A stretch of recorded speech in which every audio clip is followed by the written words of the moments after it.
Every few years, the debate over birthright citizenship flares up again. It's one of those topics that gets political channels screaming. President Donald Trump has made it clear he wants to end it. Most people view this purely as a legal or political fight over the 14th Amendment. But almost nobody talks about the massive financial mechanism hiding under the hood. What happens to the U.S. economy if you suddenly pull the plug on birthright citizenship? Well, economists have actually run the numbers. And the real story isn't just about immigration. It's about labor shortages, shrinking tax pools, and a $7.7 trillion question mark hanging over America's GDP. Let's break down what would actually happen to the money. To understand the economic impact, we have to look at a recent landmark study published by researchers from Princeton, Cornell, and Notre Dame. They calculated that over a century-long timeline, beneficiaries of birthright citizenship will contribute an estimated $7.7 trillion to the U.S. economy in income alone. Nearly $1 trillion of that comes from future children who haven't even been born yet. Why is that number so high? It comes down to something economists call incentive structure. When a child is born as a full U.S. citizen, they have unconditional access to public education, university degrees, professional licenses, and formal job markets. They invest heavily in higher skills because they know they can legally work high-paying jobs in the U.S.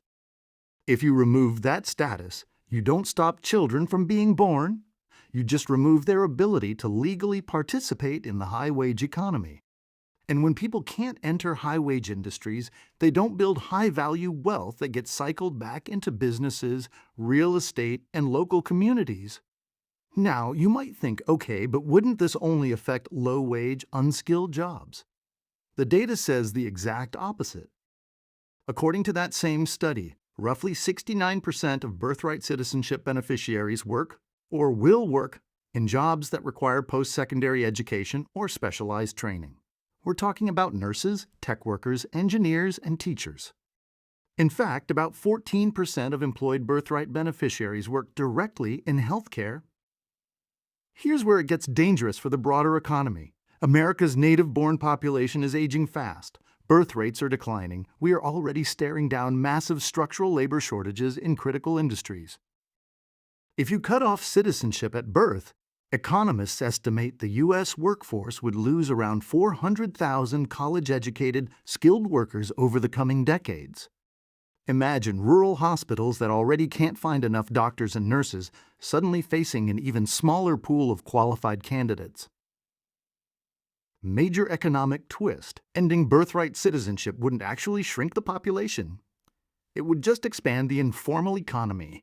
Demographers at the Migration Policy Institute estimate that revoking birthright citizenship would increase the unauthorized population by 2.7 million to 5.4 million people over the next few decades.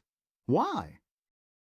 Because children born to undocumented or non-permanent parents wouldn't leave. They'd just grow up without legal status. Economically, that creates what researchers call a permanent underclass. People living in the shadows can't easily open bank accounts, buy homes with mortgages, take out small business loans, or pay standard federal income taxes. They get paid off the books cash. That means billions of dollars in potential income and payroll taxes vanish into thin air, leaving local and federal budgets scrambling to cover public infrastructure that everyone is still using. Finally, there's the international factor: top-tier foreign talent. Right now, the U.S. attracts some of the smartest scientists, tech founders, and doctors in the world. But those high-skilled immigrants have choices. If they know that moving to the U.S. on a work visa means their future children might be denied citizenship and basic stability, many will simply choose Canada, Australia, or the U.K. instead. You lose the parents, you lose the kids, and you lose the next generation of startups and patents that keep the U.S. economy dominant on the world stage. So, when you strip away the political noise, ending birthright citizenship isn't just a legal debate. It's a massive macroeconomic shift that directly impacts tax revenue, labor supply, and GDP growth. What do you think? Does the economic risk outweigh the political arguments? Or is this a price proponents are willing to pay? Let me know in the comments below. If you found this breakdown helpful, hit that like button, subscribe, and I'll see you in the next one.